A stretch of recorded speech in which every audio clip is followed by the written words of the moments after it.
और अब भारतीय सीमाओं पर देश के रक्षा मंत्री की ललकार की बात। एलएसी पर चीन को चेतावनी देने के बाद रक्षा मंत्री राजनाथ सिंह आज जम्मू कश्मीर में हैं। आज राजनाथ सिंह जम्मू कश्मीर में अग्रिम मोर्चे का दौरा कर सकते हैं। इससे पहले एलएसी पर रक्षा मंत्री के दौरे पर भारत ने साफ कर दिया कि चीन को 1 इंच जमीन भी नहीं दी जाएगी।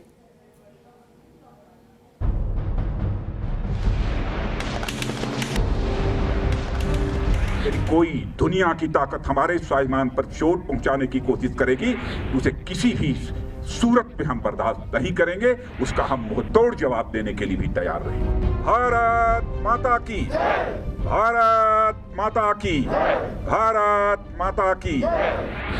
एलएसी पर यह न्यू इंडिया की हुंकार है और देखिए हिंद के जाबाजों की ललकार। भारत माता की, भारत माता की। हिंद के रक्षक T-90 टैंक की गर्जना। फौलादी पैरा कमांडोज ने दिखाई ताकत। दुश्मन पर कहर बनकर टूटते जाबाज। चीन से तनाव के बीच लद्दाख में जब रक्षा मंत्री राजनाथ सिंह ने दस्तक दी तो पेंगोंग झील के पास भारतीय सेना के बाहुबलियों ने ताकत दिखाई। गलवान घाटी में झड़प के बाद पैरा कमांडोज की तैनाती की गई। उन्होंने भी युद्धाभ्यास में हिस्सा लिया।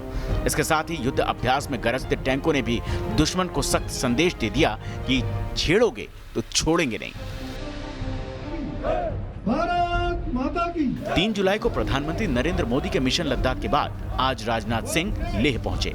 लेह के लुकुंग चौकी पर फॉरवर्ड पोस्ट पर वो जवानों से मिले और उनका हौसला बढ़ाया। राजनाथ सिंह ने साफ लहजे में कहा कि सीमा विवाद मसले पर तनाव को खत्म करने के लिए बात चल रही है, मगर विवाद का हल होगा ये बात भविष्य के गर्भ में है।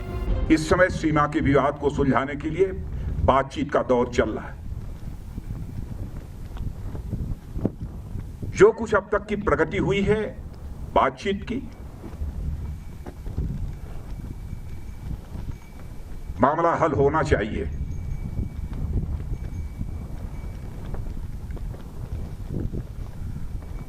लेकिन कहां तक हल होगा अभी इस संबंध में मैं कोई गारंटी नहीं दे सकता हूं। भारत बातचीत से विवाद का हल करना जानता है तो धोखे और शातिर चालों का माकूल जवाब देना भी जानता है। दरअसल भारत डबल फ्रंट पर अपनी आक्रामक रणनीति से दुश्मनों को अलग थलग कर रहा है। एक तरफ चीन और दूसरी ओर उसका गुलाम पाकिस्तान। जो टीम न्यूज़ नेशन।